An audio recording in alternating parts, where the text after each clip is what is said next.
most of my time viewing what I want from the outside. I comb it over like it's the scene of a crime.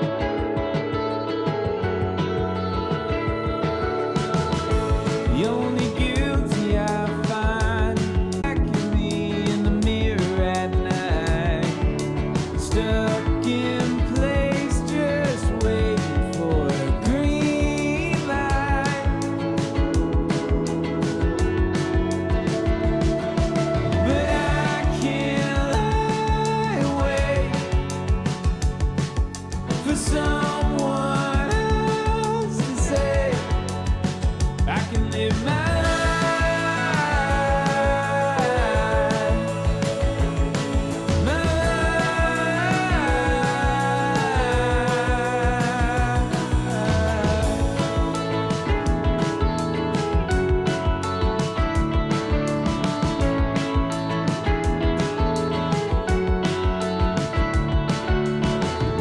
the only comfort I found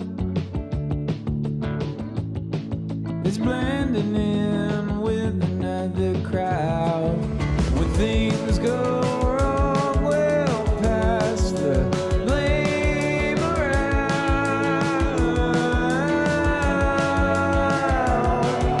'Cause I can't lie awake for someone else to say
All right. Good morning. Let me know that you can hear me and all if that's coming through. Get out of here. I got a puppy at my feet.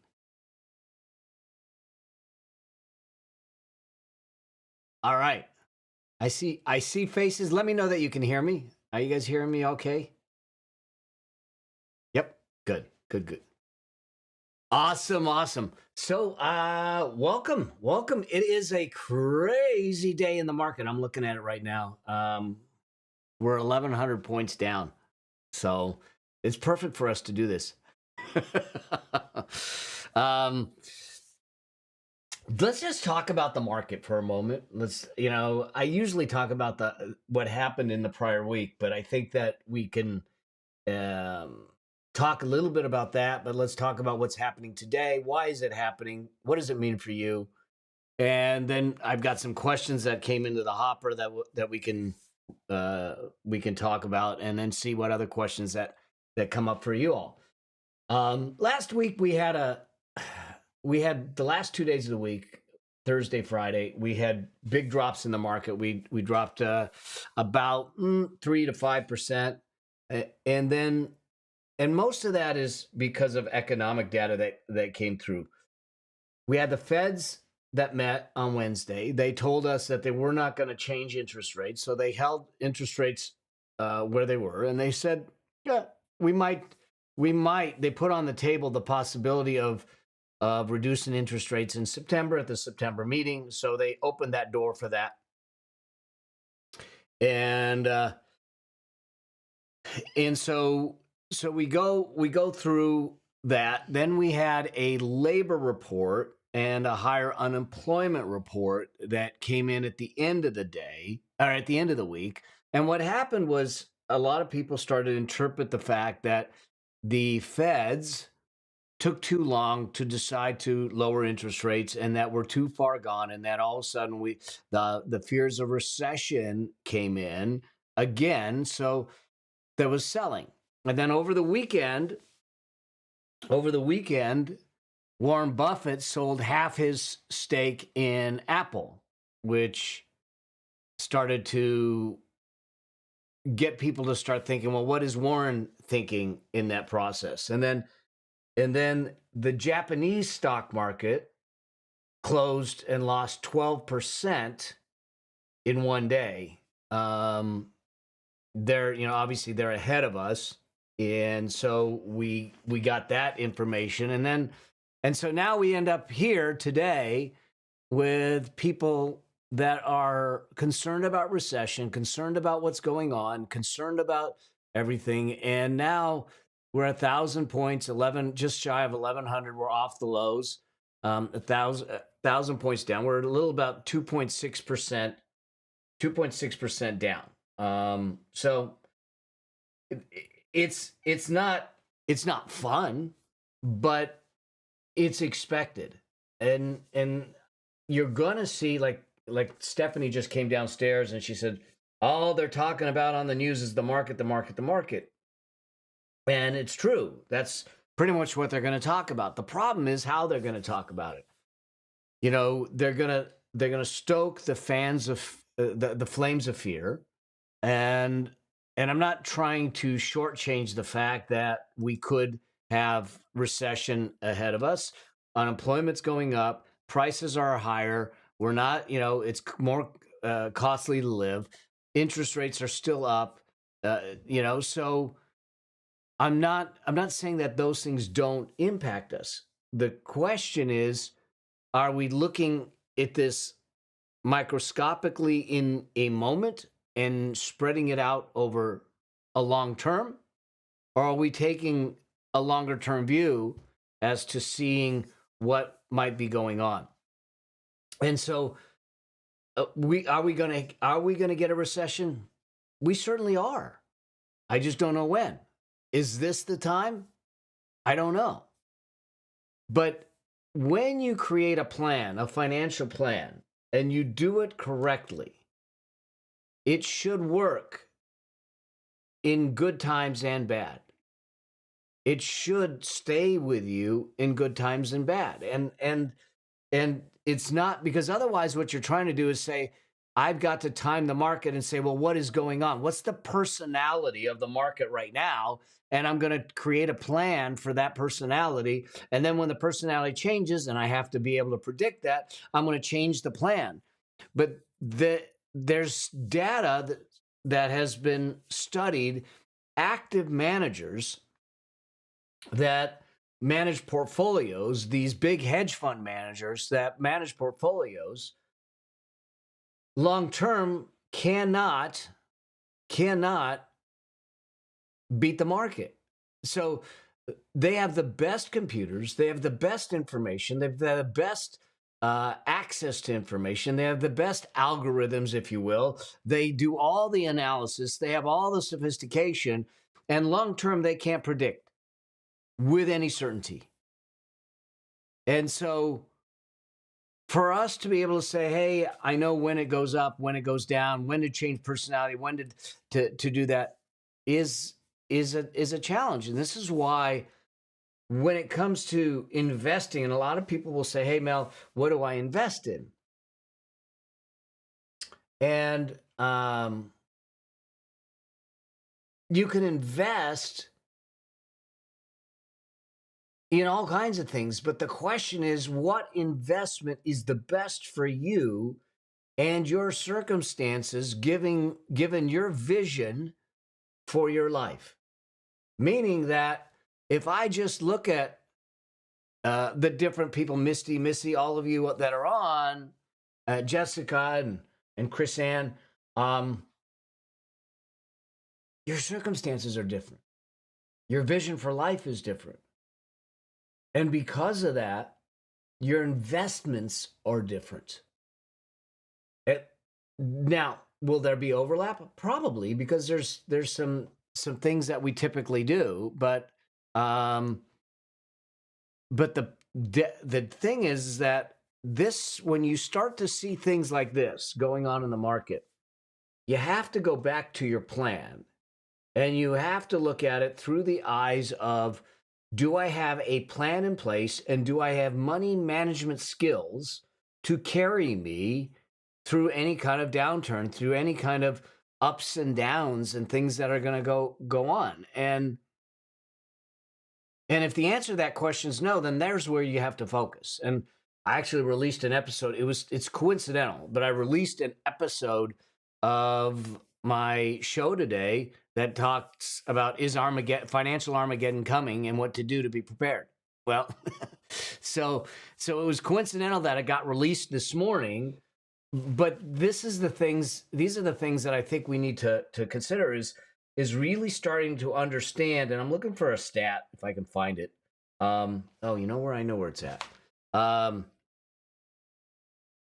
That we just need to be prepared, because this is part of economic cycles. This is part of what I think we should be expecting in the marketplace. If we expect it to constantly go up, then we're kidding ourselves in the process. So here's the stat that I wanted to show, is that over the past 10 years, so we are down 2.25% right now. We were down 3 or 4% last week. But over the last decade, the stock market has dropped 5% or more 17 times. Over the last decade. That means that it has dropped 5% or more at least once a year. If you look at the last decade, though, the total stock market is up 234%, including those drops. So my point is that if we look at the little myopic drop, oh my gosh, 5%, guess what? We had 17 of them, 5% or more, and as high as 27% in the pandemic. But when you zoom out and look at the big picture, we're up 234%. And this is the thing that we lose sight of. Now, let's talk about where this really can have an impact, okay? The folks that have to be really careful are the ones that are on the cusp of retirement or in retirement because they don't have the runway for the recovery per se. If we are starting to draw down on our investments, or we need to draw down our investments, and there happens to be a 20% decrease, this is something that happened with my dad, then all of a sudden your pool is less. It is why when we build the money machine, like I talk about, that we build it with some contingency and margin for error in it, because I want to give it an opportunity to recover if we have a downturn without me having to dig into it. And so I think that these are the things that we need to look at and not get so caught up in 1-day swings, 2-day swings, knowing that, hey, over the last decade, 17 times we've dropped over 5%. But in the long term, we're 234 up. Okay. And I think that that's the thing that we need to look at. So, am I happy that I see the market down the way it is? No. But is it going to cause me to start selling things? No, because I know I have a plan in place. And that plan includes a couple of things. We follow something called the Wealth Priority Ladder, which is in chapter 12 of the book, Building Your Money Machine. And the base of that of the Wealth Priority Ladder is to make sure that you have a solid, unshakable financial foundation.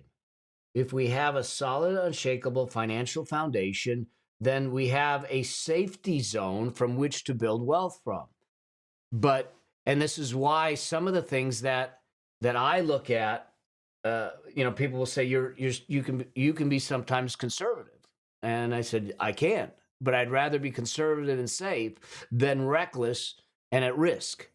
Okay, and so that's how that was built, and it's to purposely and intentionally do that. So at the very base of it is us trying to figure out our liquidity, us trying to make sure that we have the sustainability, the oxygen mask to care for ourselves if something happens, and that we're not dependent on everything constantly going up. Because we're going to have cycles like this. And if you look at what has happened and what has transpired, there is a commentator out there that is, now I don't agree with this. I don't do this because I think you're setting yourself up for a lot of exposure and risk, where they're parading their net worth on the internet, on social media. Now, I get it.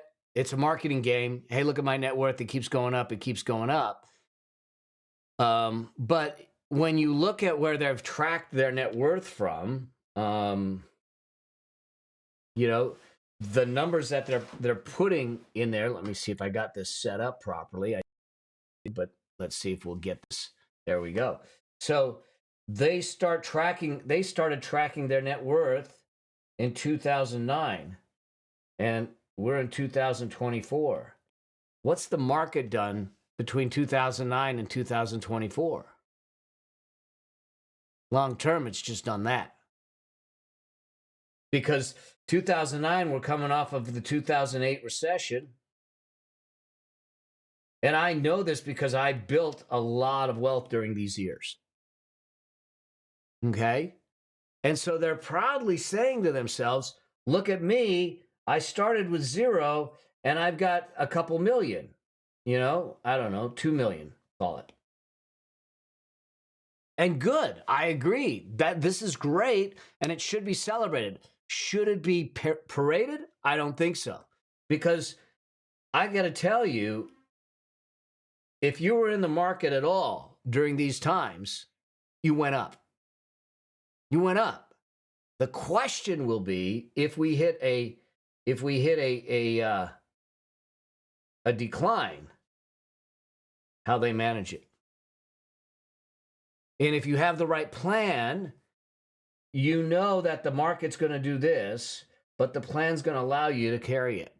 Okay. And this is why I think it's so important for us to really have a place where we don't allow the emotions to run away with us and carry us to make some bad decisions like I did in the past. Because when my emotions got involved and I looked at things in a very finite, short term perspective, I made emotional decisions and I got myself out of the market, sold things, did things that I should have never done that cost me a lot of money.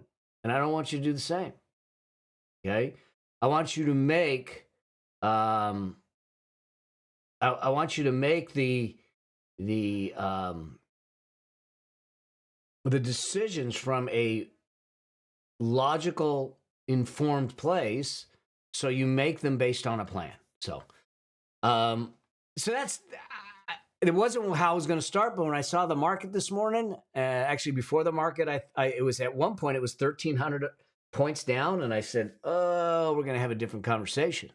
So that's the thing that I look at now. I want to talk about. I'll answer some questions. I'll go to the chat, but I've got some other questions I want to answer and just see so we can have this conversation. That's part of us doing it. Now, I don't have all the answers. I have answers from the experiences that I know, the research that I've done, the journey that I've been on.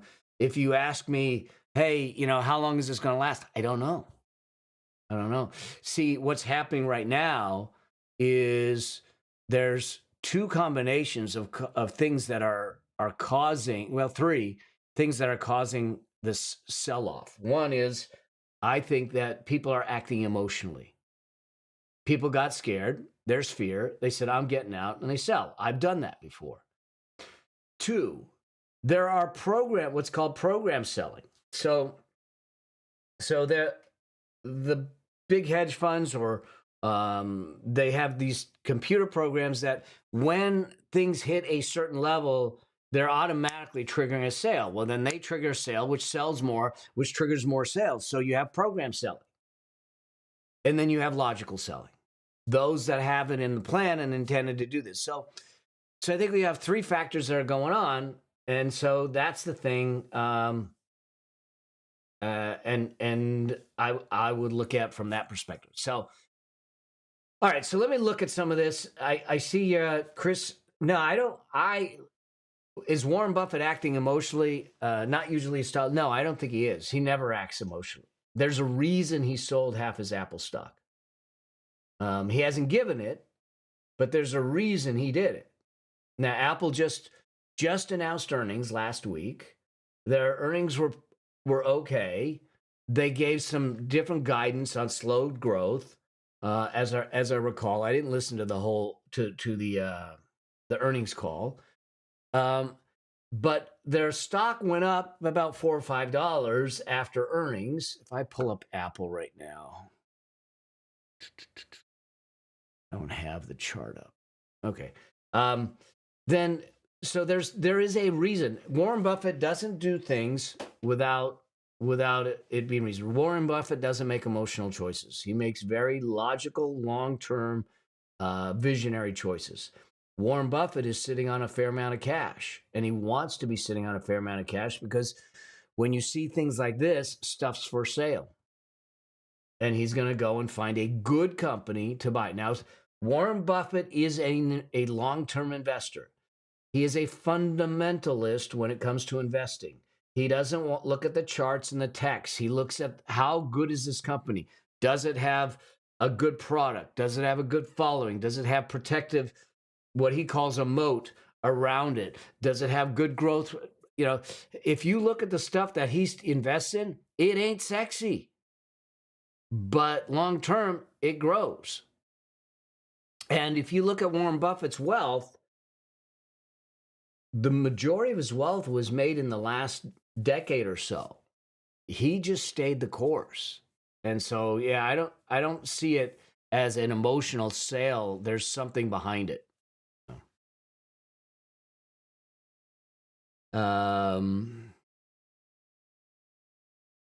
Yeah, I think, and now I am going to have a conversation with my team today. because I'm actually going to tell them to buy more. When stuff's on sale, listen, when Nordstrom has the sale, my wife's not running out the door, she's running in the doors. And when the stock market goes on sale, for some reason, we want to run out the doors. Okay? So, all right. Let me see. What is the time frame to quantify the cusp of retirement? Tell me what you mean by cusp of retirement, Cheryl.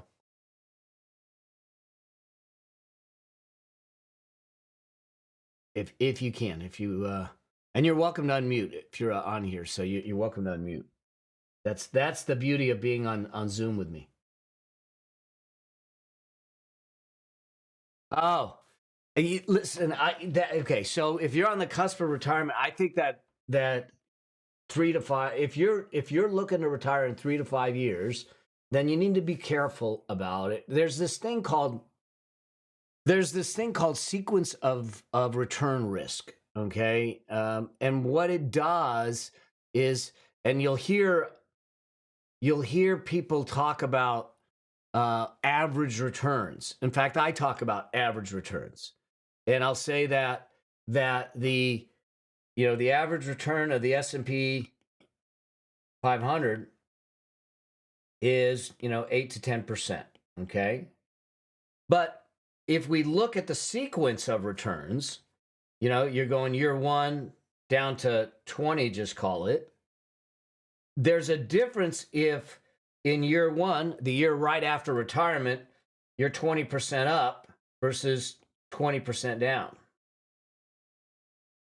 The sequence matters. Now, what can happen is you can have all these returns, 10, 20, 5, 2, -3, all these different returns, and the average is 8%.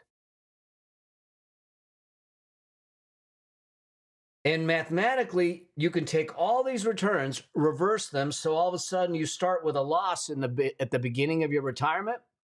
The average is still 8%, but your portfolio is way down because of the loss at the beginning. And so I will, for the next call, put an example together so you can see this. But this is what happened with my dad, is that right the year after he retired, the market dropped. And so it cut his retirement by 25%. Now, here's the other problem with this, and this is why I say that we have a broken retirement system. What they tell us to do, and no matter what country you're in, they say, save money. Okay? So they tell you to save for whatever, 30 to 40 years and invest. And so you end up with this amount of money. And then they turn around and say, okay, you're going to retire, reduce your lifestyle, typically by 10 to 20%. Because you're not going to do as much, this and that. Now, I disagree with that. When I'm retiring, if I'm ever going to retire, my lifestyle is going to go up or stay the same. And then they tell you, spend the money. And so you're spending the retirement off of the account. The problem is now what you're stuck with is trying to figure out, if this is my life, does my life outlast the money? Or does the money outlast my life? It's a save, spend and pray kind of mentality. And that's what was built for us. That's how we got trained. And the reason we got trained this way is in the early years, we had something called pensions. So whatever we saved was in supplement to a lifetime of income that didn't come to us because they're gone. Most people that get pensions are either government or military. Most companies don't have pensions. They don't promise a lifetime of income. They basically say, hey, put money away in your 401k, in your IRAs, and your SEPs, and do all that. Put it away and save it for a rainy day. And then when you're ready to retire, you start spending it down. The problem is if this number at the time that we want to spend it down, like it did with my dad, drops because of the market, and now it's down here, he has less to spend. This is why I look at it and say, no, we do this. you build a money machine that allows it to spit off cash repeatedly, but it doesn't cut away at the money machine.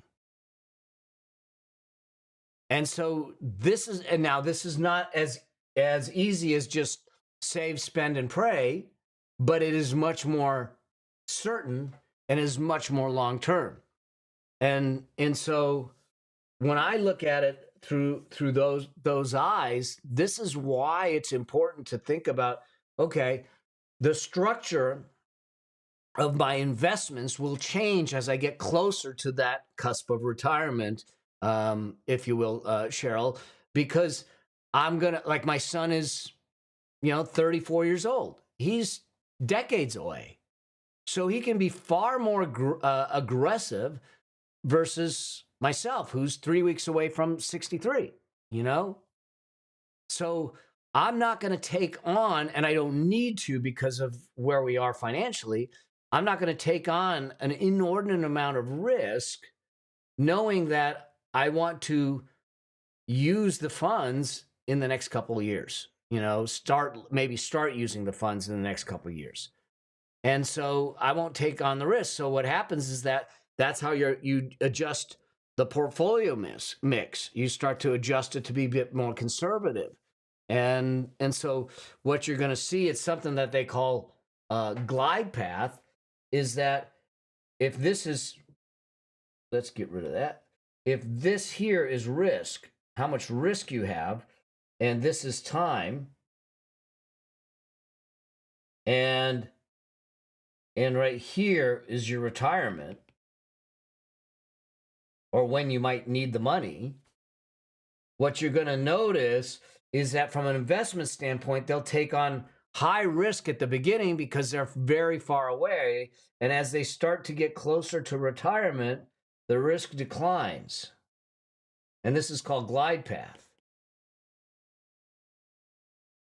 But this is the way that we should be managing our portfolio to allow it to last for us and to build it in a way that keeps us safe when we need it.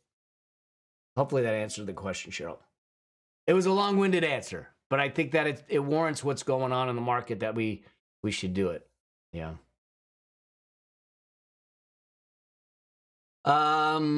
Jason, this is a great question. Being a teacher, I will have a pension, maybe. I should basically ignore it since it is not guaranteed. So if it is not a guaranteed pension, I would build it with it's just the same thing I say about Social Security. I'm going to build my money machine without regards to Social Security, and to whatever extent it exists becomes icing on the cake, and so if it is not a guaranteed pension, which a pension typically, is guaranteed, and there's a pension guarantee fund, but I've watched them bankrupt them and do other kinds of crazy things. So if it's not guaranteed, then I would say I would take a conservative approach, try to build my financial structure without regards to the pension, or where the pension, I might be giving the pension 50% of the weight that it should be given. So I'm not so dependent on it that if it doesn't come in, we're technical term, we're screwed. So cool. Let's see. Thank you, Chris.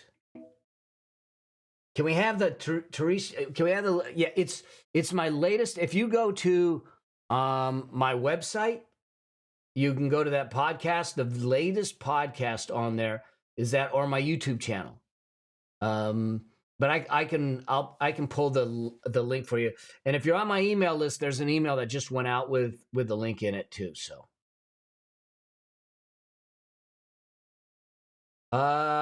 H. Chris Singleton. Should I change my TSP profile since the market is down? I don't know.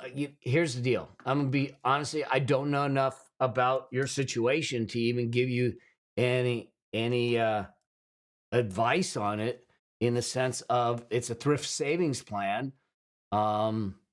And I don't know what the structure is right now, how aggressive or see it's I just don't know. I don't have the answer for you. Here's what I can tell you.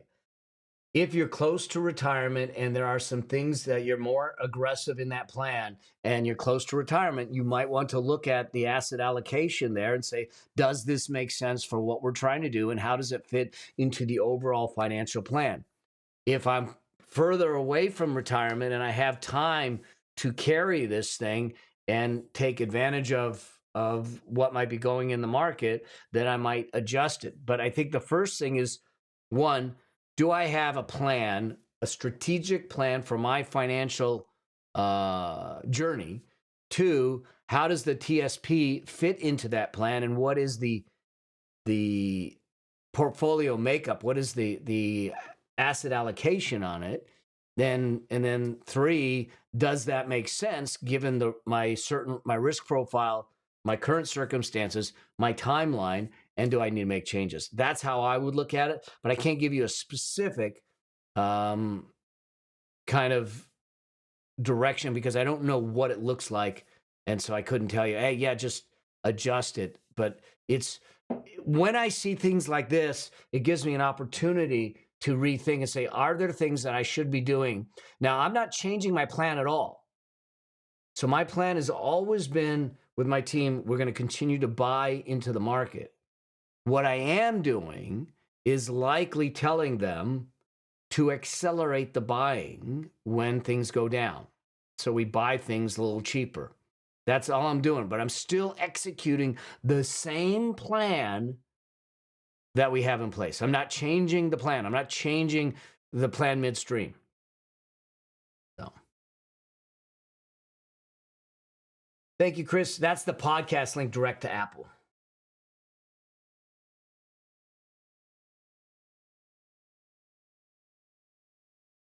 Misty says, I am in need of taking out funds for medical bills. Is it better for me to withdraw from a simple fund or my Roth IRA?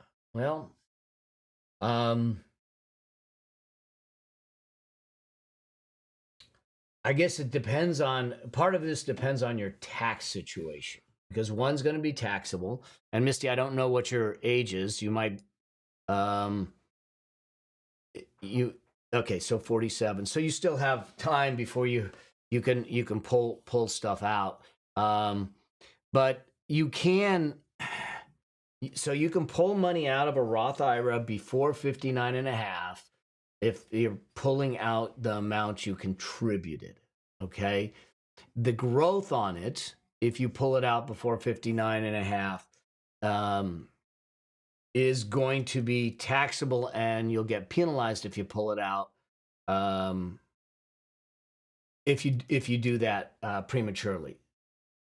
And so it's something that you need to kind of look at. Does it make sense to do that?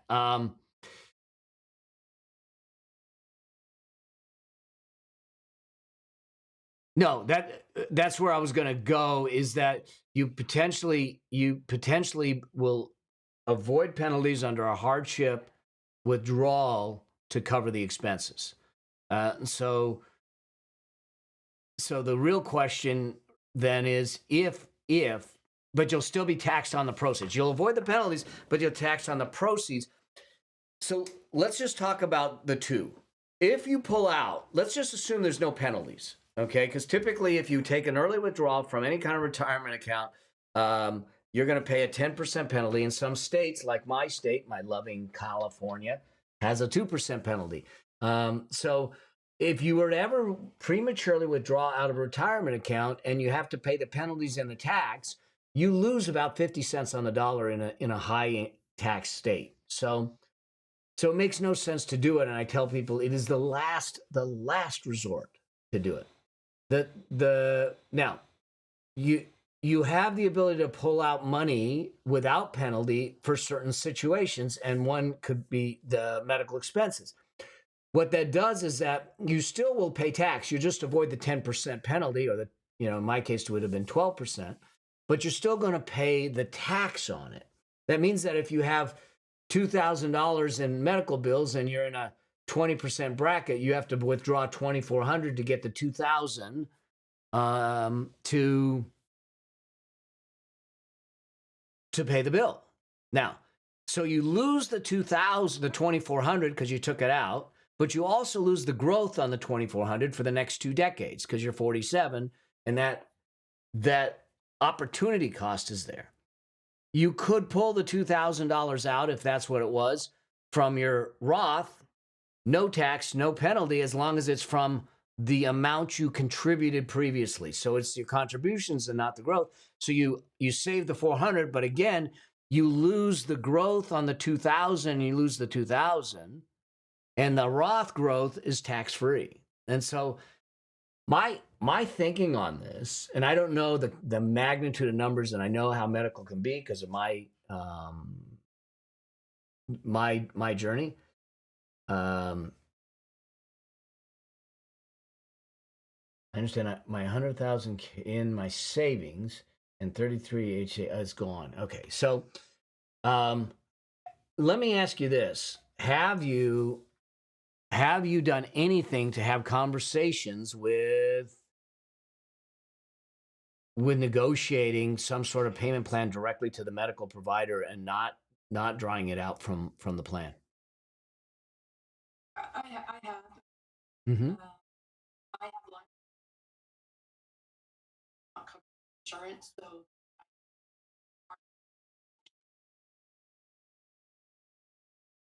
Interesting.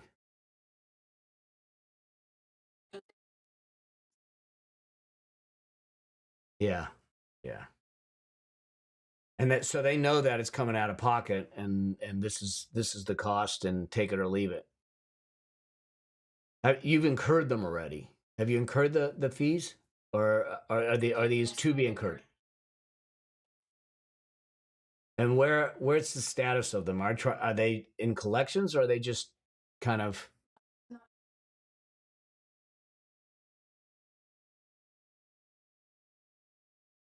continue treatment. I don't want Oh, so you're putting it on credit cards. We got to to stop. my health process. Is there an end to it at all? I I'm over. Okay. All right. When you talk about your simple versus your Roth, how much do you have in each?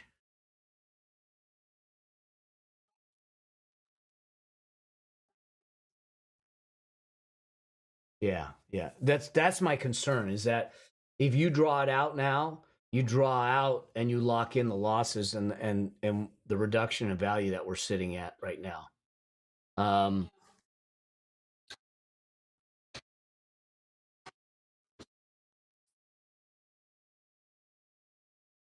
Like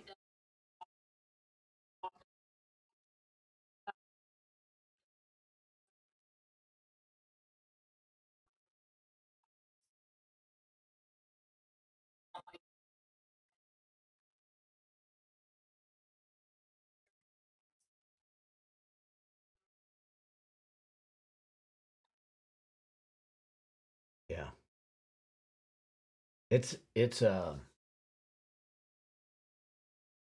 it's a tough place to be, and it's not, and that's why I sit back, especially when you start to talk about medical. We just put mom on hospice last week, and you start to look at these things, and now all of a sudden it's not really just a financial decision, and we're trying to make a financial decision here that you might want to connect with Tina too, and and make it just without the emotions. But we cannot um eliminate the emotions, especially when we're talking about something like this. We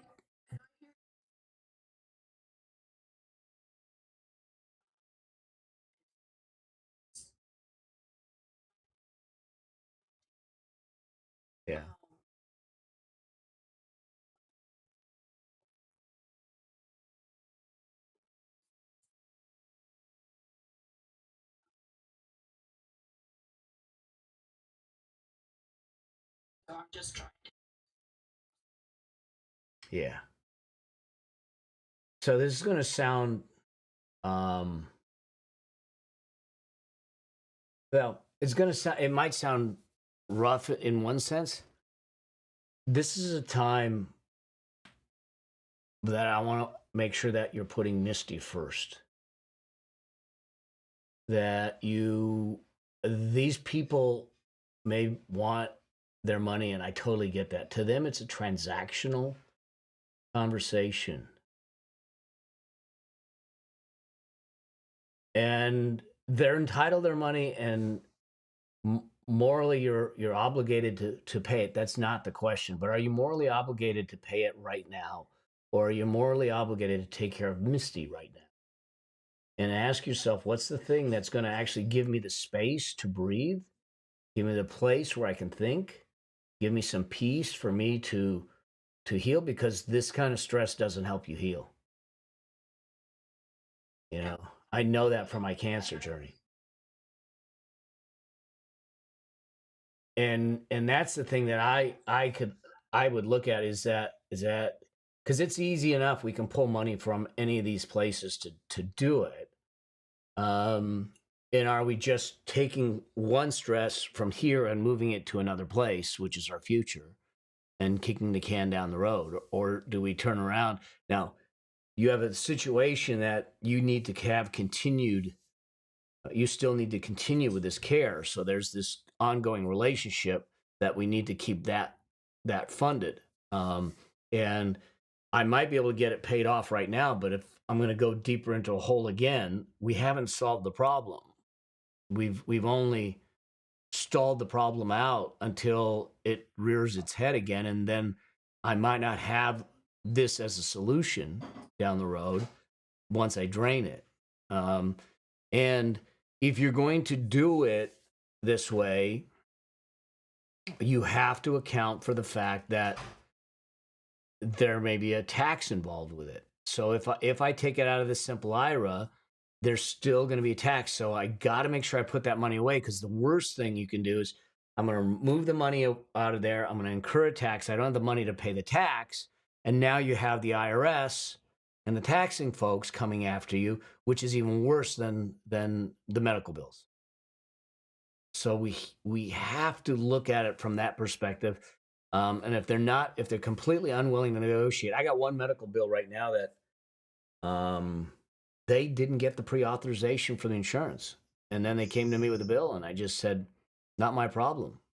It was like $3,000. I said, you sent me the test and never said that it wasn't authorized. And so now they're down to $700, and I've offered them 10%. You're going to get $300. And if not, I'm not paying it right now. Now it's different because I don't need to have ongoing care with them. So I don't have a relationship with them. And everyone that I've talked to has said they should have got the authorization. They should have told you it wasn't authorized. It's on them. This one isn't the same because it's not covered by insurance. So you know that going in, and they're unwilling to have that conversation, then we need to come up to an arrangement that means that there has to be a conversation with someone there that has the authority to say, look, how can we work through this where I can get you paid, where I'm not overly stressed, and I'm not just draining everything? Because if we drain everything, in the end, we didn't accomplish anything, because now you have no ability to pay, and we find ourselves back here with no alternative. I would try to go back and to escalate, if I can, the conversation before I start drawing it out. And hopes is that if I have to draw it out, the market recovers by that time, and I do it when it's up at a higher level, and we're not going into something where we're down $6,000 and I'm locking in that $6,000 loss by liquidating it.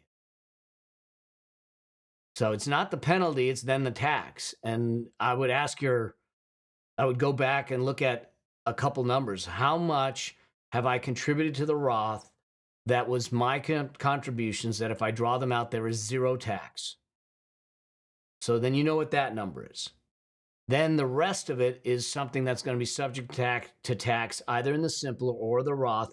But then you know that there's two buckets: one that has no tax involved and I can pull it out at any time, and then the other that has taxes and no penalties because it's a medical situation, and then you're good to go. And now you know where you can get it from. But I would go back to him and say, look, I don't know what the balances are, but if I can come up with a lump sum, say it's $5,000, and you say, if I can come up with a lump sum of $4,000, can I get you the 4,000 and can we wipe the slate clean and see if you can get something out of that?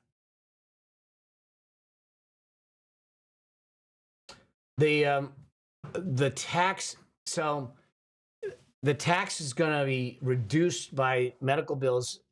So the medical bills are only a tax deduction to the extent that they exceed 7.5% of your adjusted gross income. So if you're over the exclusion amount, the 7.5%, then anything above that would be a tax deduction. So yes, it would create a tax deduction for you. Yeah. I don't know that I gave you a clear direction, but if I was to prioritize it, one, I would have another conversation. One, I would figure out how much tax-free money I can pull out of the Roth, so I know what my taxable and my tax-free access to cash is. Two, I would try to escalate the conversation with him to see who might have the authority to give you a discount of some sort for a lump sum payment, and if that makes sense. And hopefully by that time we have a market recovery and you're drawing money out at 93,000 versus 88,000, and then work it from there. But Misty's got to come first. And as selfish as that they may think that is, we're not destroying Misty in this process. And if they have a hard time dealing with that, that's their problem to deal with and not you. I'm sorry you're going through this. Yeah. Hey. Well, keep us posted. Anything we can do as a group to support you, even if it's energetically and thoughts and support. Connect with Tina. I know that she said she's been through Lyme disease and is living life, so all that and everything. So we need support. I just had a conversation with someone that I didn't know, but someone reached out to me that is going through the exact same thing that I went through from the cancer standpoint. And I had, a 45-minute conversation with him and kind of told him what I did and how I did it. And he's getting ready to go into surgery and everything. And so I validate some of the things he's doing. I gave him some direction on other things. And sometimes there's people that are a couple years ahead of us in a journey that might be able to shed light. So, but I'll keep thinking about you and see if there's anything we can do. Just keep us posted. You got it. All right.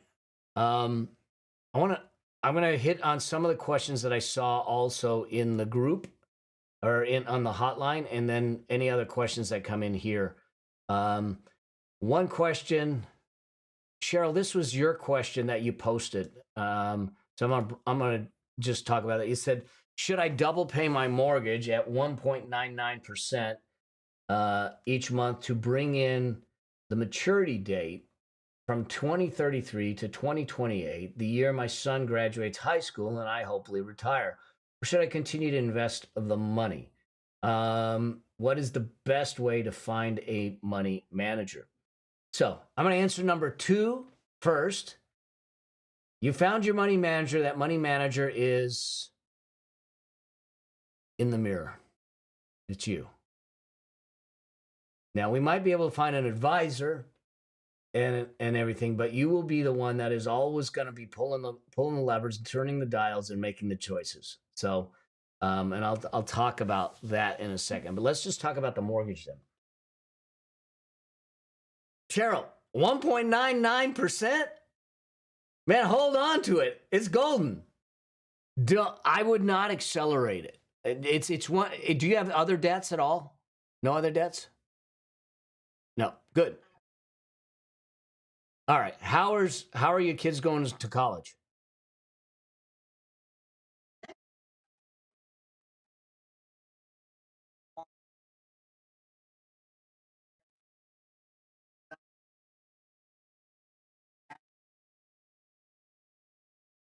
Okay. Yeah, I would and let's make sure that he, depending what his degree is, he doesn't go in deep into debt on student loan debt on it. That kind of the way I tell people, if you're going to, cuz he has avenues to pay for his college, including working. Okay, scholarships, grants, things like that. Um, he's not graduating until 2028, so he has years to set himself up to get college paid for in some way, shape, or fashion, or portion paid for, to do some right things to take care of it, which don't necessarily include going into debt. And if he were to go into debt, he goes into debt not only to the extent of 12 to 18 months starting salary when he gets out. So if he's going in for a social sciences degree and going to get paid $25,000 when he gets out, then the max he's going to take out is about a $30,000 loan, and that's it.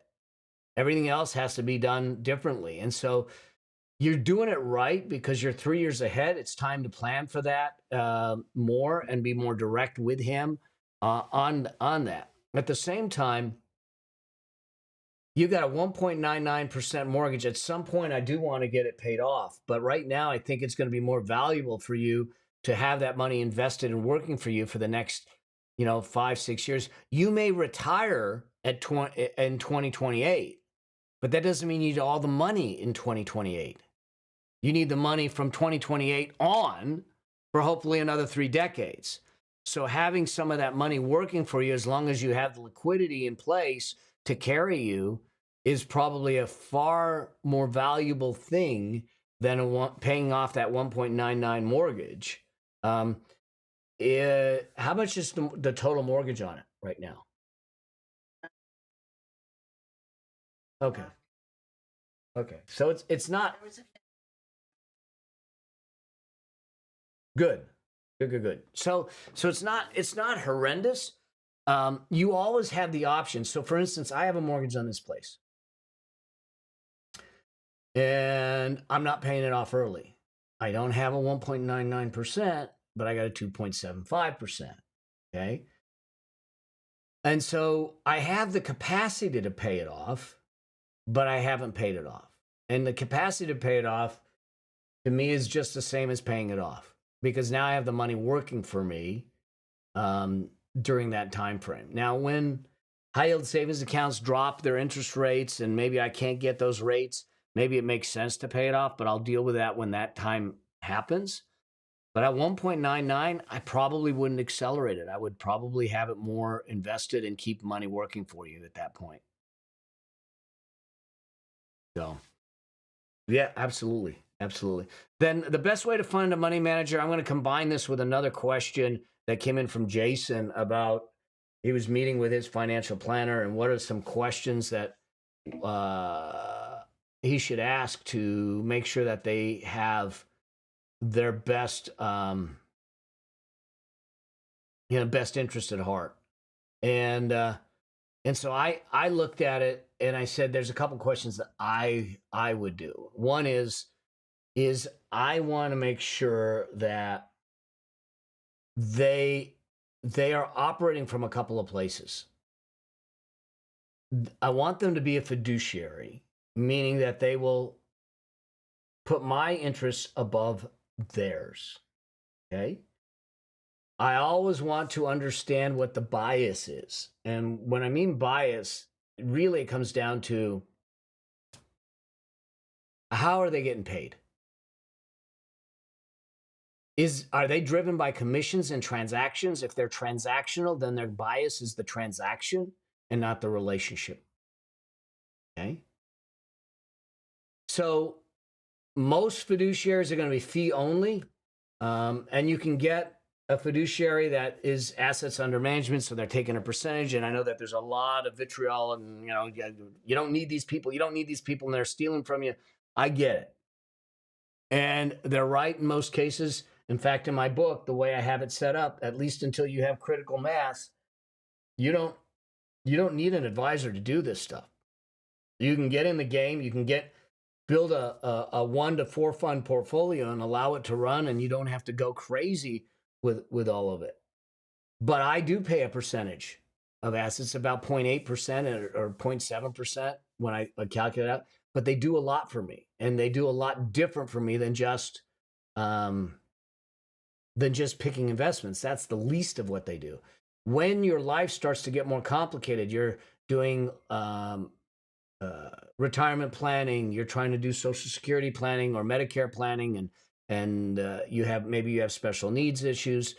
All those things have some nuances that maybe a planner will help with, but you can also get a fee-only planner that says, pay me $3,000 and we'll do a plan for you, and that's it. We're not going to do assets under management, and then you work from there. So then the other thing that I want to know is, what investments do they have the capacity to put in front of you? Because if I look at someone that works for a specific company, and that company ties their hands and says, these are the only investments that you can put in front of your clients, then what they're doing is they're limiting the investment population for you. And that's not to your interest. That's to their interest. And the reason they do that is typically that's where they make all their money, is in those investments. So I want them to be able to offer a population of investments. And I want to know that the investments they put in front of me are not just suitable, but the best for me. So there's 2 standards when it comes to financial advisors. There's the suitability standard. Is this suitable for you? And then there's the best standard, the fiduciary standard. Is this the best thing for you?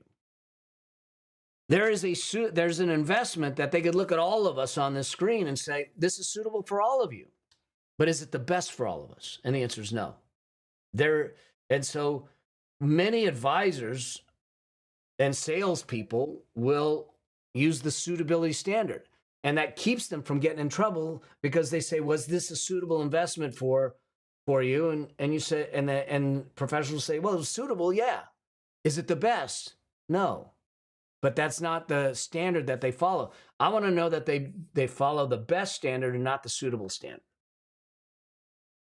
And then the other thing I would ask is, what is the due diligence that they do on any investment before they put it in front of me? So my team knows that there's certain things I want them to look at, certain things that I want to know before it ever gets to me. And those are the things that I would ask. Now, some of them, they may say, well, and there's people out there, okay? Primarily, I see it all the time, where I've had people say, they're basically insurance salespeople, and they see everything through the eyes of an insurance policy, and that's how they solve everything. Is it suitable? Yes. Is it best? No. Does it make sense? Probably not. Are they financial advisors, as they call themselves? No, not in my opinion. They're insurance salespeople. They have a bias. They get paid commissions. They get paid fees, and sometimes they don't disclose it. If the person that you ask when you say, how do you get paid, if they hem and haw or they hesitate, they're out. It has to be 100% transparent. They got to be able to sit back and go, here's what it is. And that's how I would look at choosing this. And I would have the hard conversation. Here's the other thing to realize. They have to earn the right to get you as a client, not the other way around. They have to earn the right to get you as a client, not the other way around. Okay? So.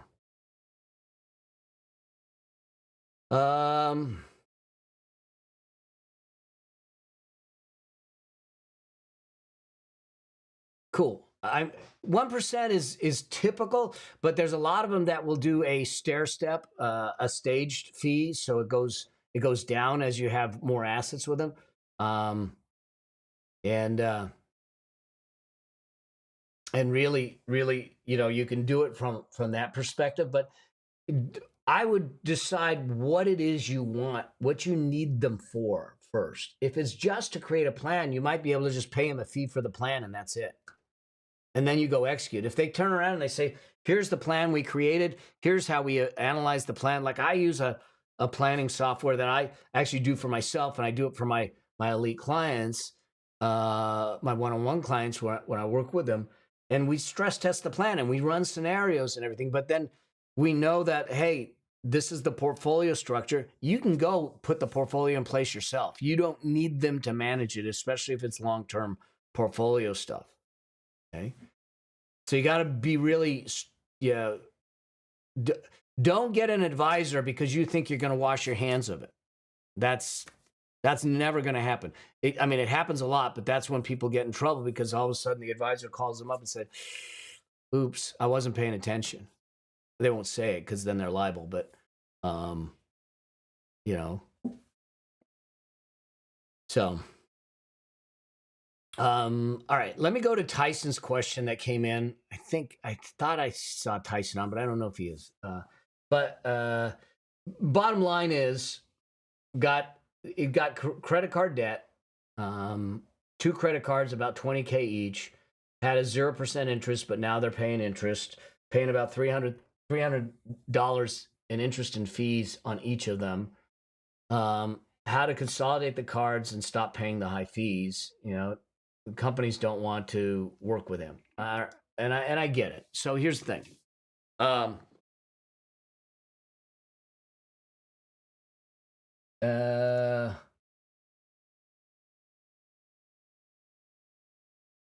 so here's the thing. Consolidating them will not likely help you. So $300 tells me that they're probably calculating the payment at 2% of the balance. And everything, which is probably going to be, it's going to take you over 200 months to pay that thing down, which is a challenge at today's interest rates. And the consolidation doesn't really help you other than it puts it into one payment. Where you think it helps is because what they typically do with a consolidation is they extend the payment terms out. And so the payment goes down, but the overall interest that you pay goes up, and it takes you longer to get out of it. As hard as this is, and the strange thing is, they tell you that they don't want to talk. Oh, you're not in default yet? Then we don't talk to you. It was stupid. They want you in default before they're going to take you seriously and have a conversation with you. I don't want you going in default. The problem is that there is no quick way to pay this off unless you can get a bigger shovel to put at it. I want to make sure you're on a debt payment plan that is of your own doing. That means that go to melabraham.com/no debt, get my debt breakthrough calculator, put the credit cards in, put yourself on a debt payment plan, either the snowball method or avalanche method, get it paid down, or get yourself on a plan. Now, we need to accelerate one or the other payments to try and get it paid down as quickly as possible.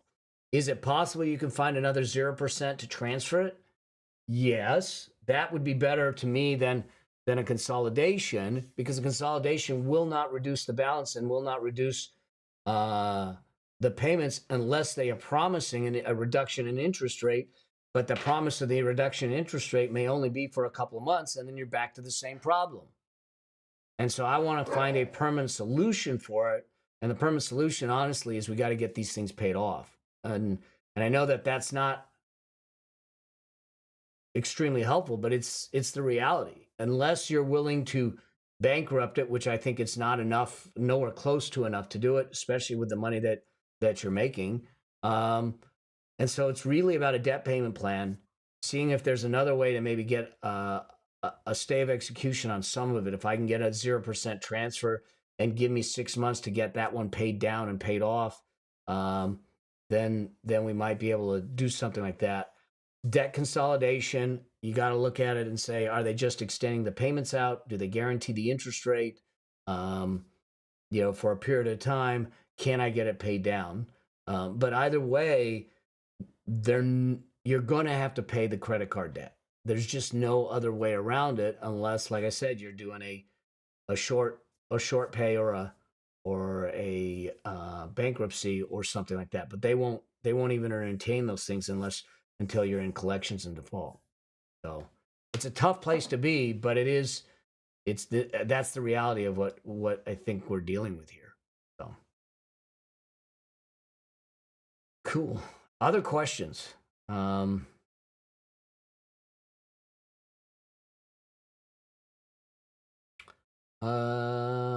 You are certainly welcome, Misty.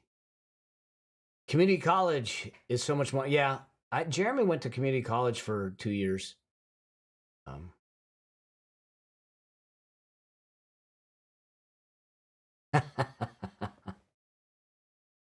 Thank you, Arhan. Just saw that.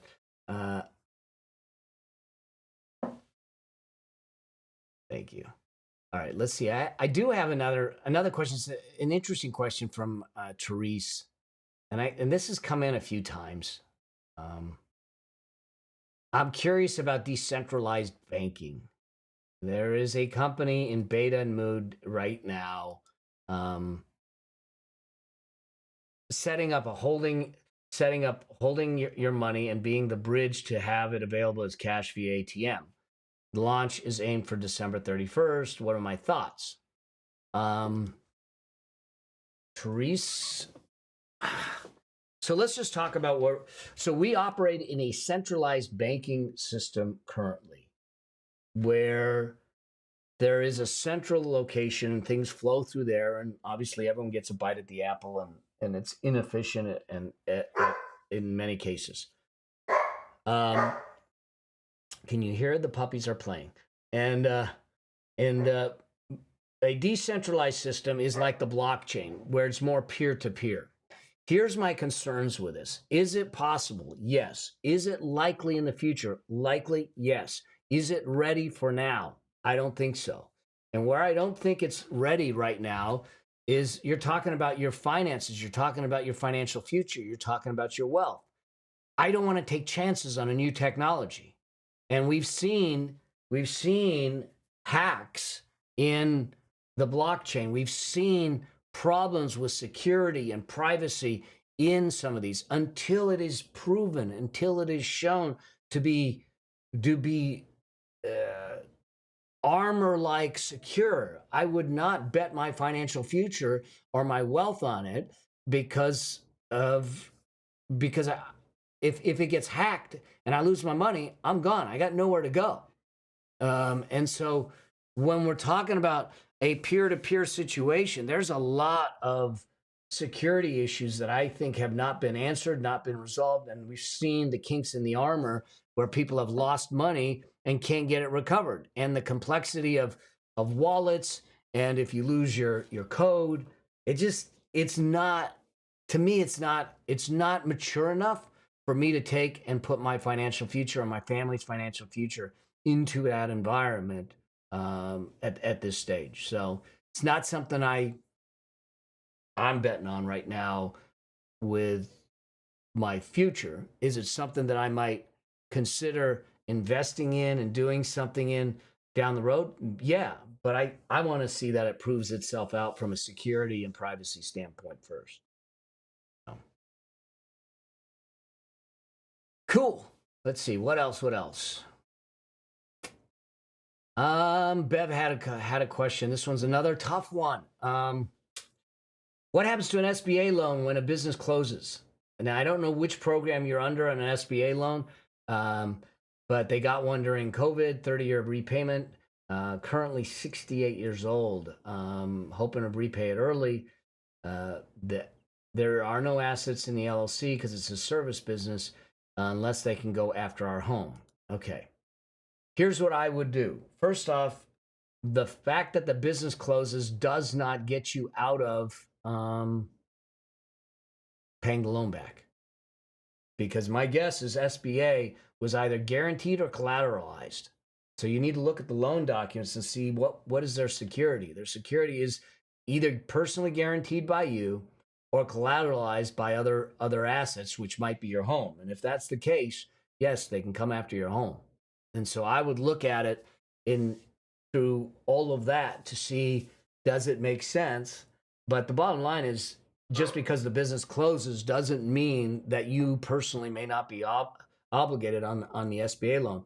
Look at the documents, see what it says around that, because they typically will secure it against assets or your personal guarantee, which puts it on your back, even if the business doesn't exist anymore.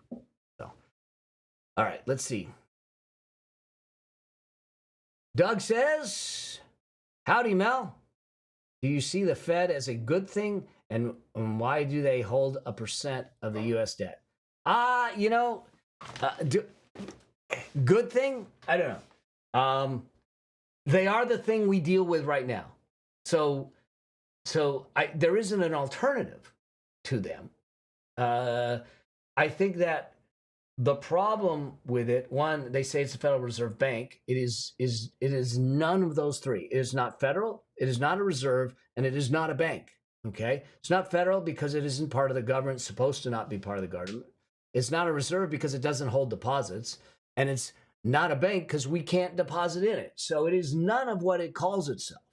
It is an entity that sets monetary policy and that has the ability to create money, print it, if you will, when it's needed and there is a shortfall. And there is a lot of shortfalls in that frame. Now, are they political? They're not supposed to be. Do I think they are? Yeah, I do think they are. But I don't know that we have an alternative, a good alternative. Here's the problem. Let me show this to you. I don't know if you ever all have seen this. This is the U.S. debt clock. You see this number here? That's our national debt. $35 trillion. Okay? How are we getting this paid back? It is a problem that's going to come home to roost. We can't just keep printing money. We can't keep just doing this. You know, you're sitting back and saying per citizen, it's $103,000, $104,000 per taxpayer, it's $267,000. You look at some of these numbers, okay? We have $35 trillion in national tax debt, but the U.S. federal tax revenue is only 5, if you round it, okay? It's a problem when you start to look at some of these numbers and say, what is going on in our world? This is going to be an issue, okay? The Social Security liability is 27, okay? Medicare liability 41 trillion, okay? Now, I just say that I think that we have some issues with how we're operating, and our politicians. I won't make it. I never talk about politics. I don't want to talk about politics. I think both sides of the aisle need to be burned at the stake and start over. They do not operate for the people. It's just my opinion. I don't care what side of the aisle you're on. They operate for where the money's coming from, and there is too much. There's too much that has gone on that isn't. If they just logically think it through, you know, if I mean, I'm going to go on soapbox for a moment here, but I mean, if I was sitting back saying, hey, you know what? I'm not going to balance my budget. You know, the banks would take my home. They would repossess my car. They would garnish my bank accounts. We don't do that with the government because now we have a Federal Reserve that says, well, we'll just print more debt, more money. We print more money. Guess what it does? Puts more money into the supply, which increases the ability to spend, but it also increases inflation. And they have played a game too long that sooner or later it's going to come home to roost. Math is math. Math always works out. You can't keep saying that 2 + 2 = 6. It is going to equal 4 one day. And somehow it's going to have to get paid. And the politicians aren't the right people to do it because they are being driven by their donors, their contributors, how they, I mean, I look at most of these politicians. First off, I would do away with lifetime politicians. You cannot be a lifetime politician, period. You're going to serve a term, 2 terms, 3 terms. That's it. You're out. I don't care what side of the aisle I'm. There is no such thing as a politician as a profession. It's a servant to the people for a period of time. So I would do away with, I would put term limits in an instant. The other thing that I would do is say, you eat your own cooking. You eat your own cooking. If you're going to give us a medical plan, you're on the same medical plan. If you're going to give us a retirement plan, you're on the same retirement plan. You eat your own cooking. And guess what? If you don't balance the budget, you don't get to go on vacation because you didn't do your job or you don't get paid. Because if I don't do my job, I don't get paid. Oh, you guys got me riled up. Sorry. But I mean, if it were me, I'd sit back. There's the reason that they don't want me running for office.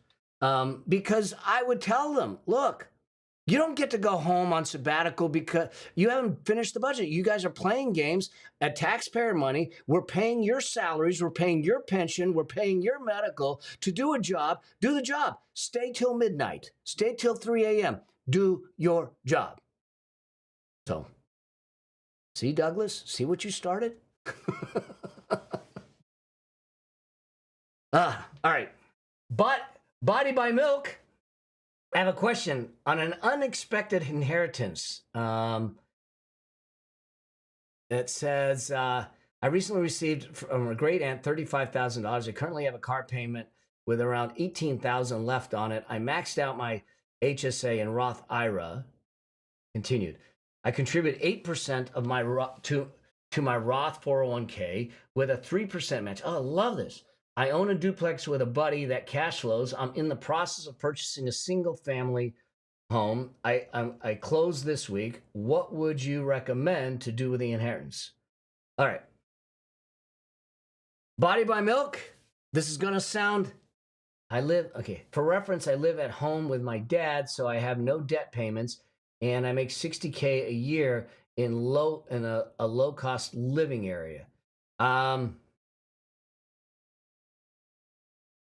So here's the thing. This is going to sound really, really odd. Okay, Body by Milk.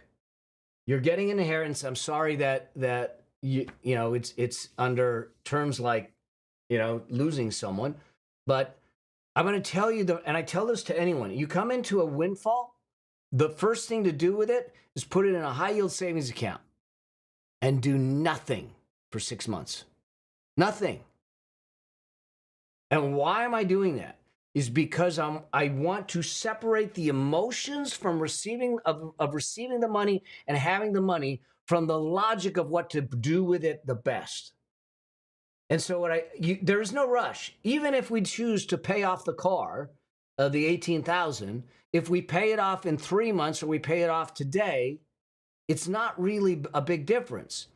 But maybe, especially if you're closing on a house, you might need the money to do some fixes or some improvements more readily than paying the debt on the car. I don't really like car debt, depending on the situation. So in all likelihood, we'll get some of it paid down. But rather than make an emotional knee-jerk response to and reaction to having this windfall of money that once you use it, you can't get it back, let's put it aside. Let's make sure that we got all our ducks in a row and say, where is this best deployed? Is it paying off the loan? And it may be. The alternative, it might be to sit back and say, you're already maxing out. Sounds like if you're doing 8% to Roth and you're doing 60, you're probably maxing out your 401k. And I love that it's a Roth 401k. You got a 3% match. You're taking care of the free money that you get in there. You get the single family home, you close on it this week, settle into the house. Then what we can do is maybe take a portion of it, pay that car down, and the rest of the portion we invest it, and do it that way. But I wouldn't rush into it. Okay. Cool. Other questions? I love these questions. We went a little longer today. That's okay. Because I went on a few rants. All right. Anything else coming up for folks? Know that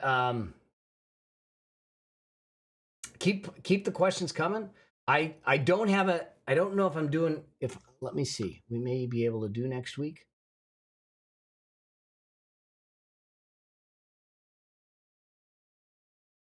Yeah. I will send an email out about next week that we may be able to do next week. And everything. So we just things are a little crazy, hectic because of mom. We're waiting to see, how she does and all that stuff. So is it better, Chris says, is it better to use an extra $700 a month to replenish my peace of mind fund or add to the 401k? All right. I will get to that. So if you don't have your peace of mind fund in place, what I would do is put yourself on a schedule to follow the wealth priority ladder in chapter 12 in the book. Put yourself on a schedule to get that replenished. And what that might look like, depending on how far off you are from it, Chris Ann, if you're sitting back saying, I'm just a little bit short, you might split it. You might put a portion to add to the 401k and just a portion to do that and do it at the same time. Had to dip in it for medical and home improvement bills. So leaning towards the replenishing. Yeah, I think you replenish it at this stage, get it back in play, and then go back to the 401k.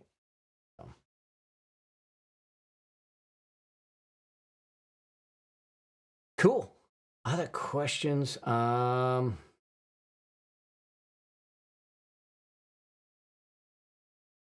If you read and studied my book, will you get a full picture? Yes, you will. Yes, you will. And thank you, Jason. Good to have you on this journey with us. Any books? So this is a tough question. Any books to recommend to teaching my kids finance? I don't know of any really good books that are specific for kids. And your kids, as I recall, are they're not young. They're like 15 and older, as I recall. And so they could work off of my book because it connects off of, and what you could do with it is get the book club guide and do it like I have someone in my neighborhood here. They're going away to Lake Tahoe, and they take their high school age grandson and a couple of his friends, and they literally bought the book for all the friends, and they're taking the book club guide, and while they're in Tahoe, they're going to work through the book club guide and the book as a group. You could do that. The next piece of this book, the next phase, is for me to have a version of it just for our youth. Yep, 15 to 17 years old.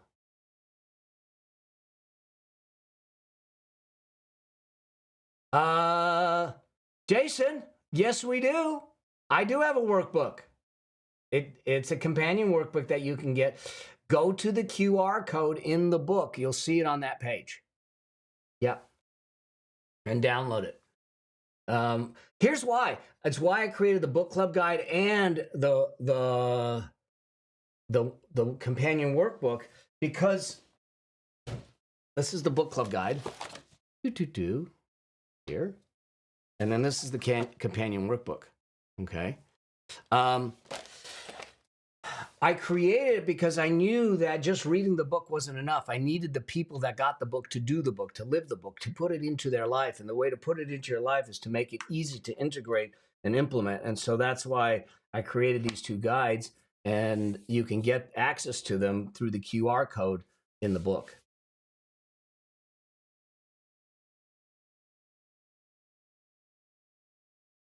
Chris Hand. So in the book, let's do this so you can see it.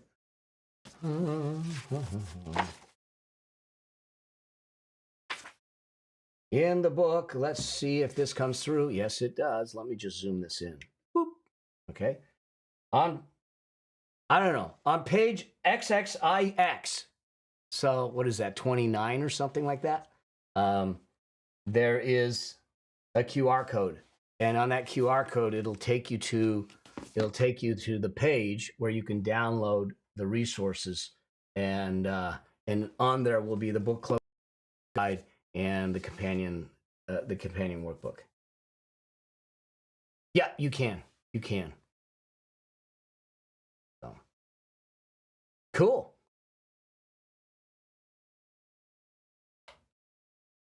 Yeah, it's in the introduction section. So just go to the QR code. It'll take you right there, and then you can get it.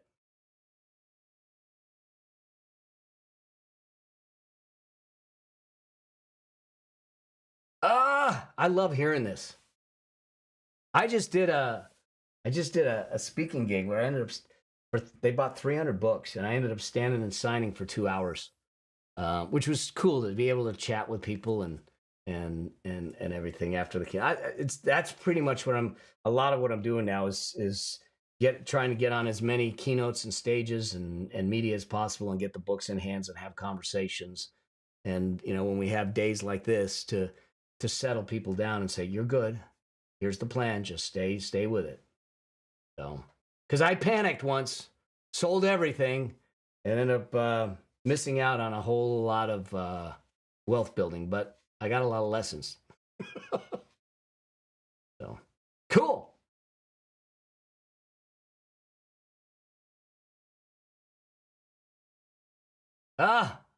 That would be awesome. I am planning on trying to come to Austin, so I will definitely let you all know. I'm actually thinking of doing that where I'm traveling to a town to speak or something, to let people know and just say, hey, I'm going to be in the town, and we can do a meetup. Chris, I'm working on dates for possibly running a book club. The whole thing with Mom kind of threw everything into a tailspin for me. So we're navigating that, and then we'll figure out the book club. Love Nashville. I come to Nashville a fair amount. I actually might be in Nashville later this year. I will keep you posted, Tiffany. But I hear the weather right now in Nashville is not so fun. Yeah, hot. Like hot and humid. Like, yeah, me. I'm a spoiled, beach going dude. So.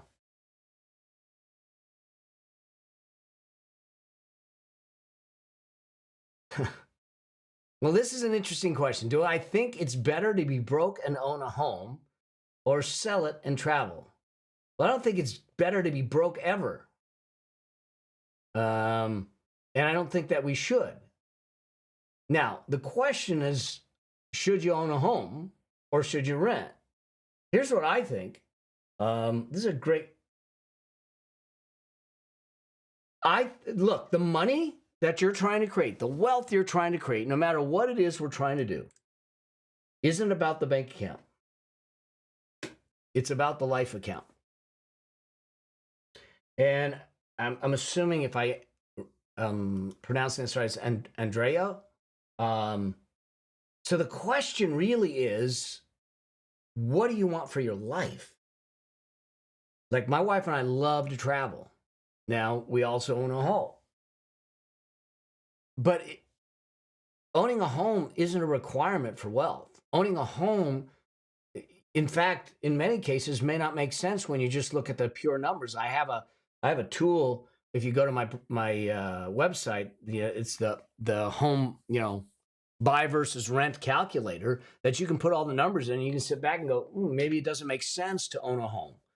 But the question really isn't about the home. The question really is about life. What do you want for your life? This is why at the beginning of the book, we talk about defining your life and the vision you have for your life. If the vision you have for your life is you traveling all the time, then why own a home? But we build the plan based on the vision, and then from that plan, we create the strategies and the tactics. But, so I would look at it and say, what do I want for my life? How do I make that the reality, the vision for my life? And if that includes a home, great. If it includes travel, great. If it includes both, then let's figure out how to do both. But not look at it as an either or, but an and that is driven by the vision for our life and a plan to make it a reality. So, cool, y'all. All right. With that, I think we'll close this one out. I will send an email for next week. Probably same time we'll do it. And keep the questions coming. Don't allow the media and all the stuff about what's going on to take you off course. Make sure you have a plan. Work the plan. The plan will work. If you're not sure of the plan, get the book. Work through the stuff and do it. This is a long-term journey. So whatever is happening in a day, in a week, or in 2 weeks isn't going to destroy you if we don't allow it to take hold and allow us to make emotionally charged decisions.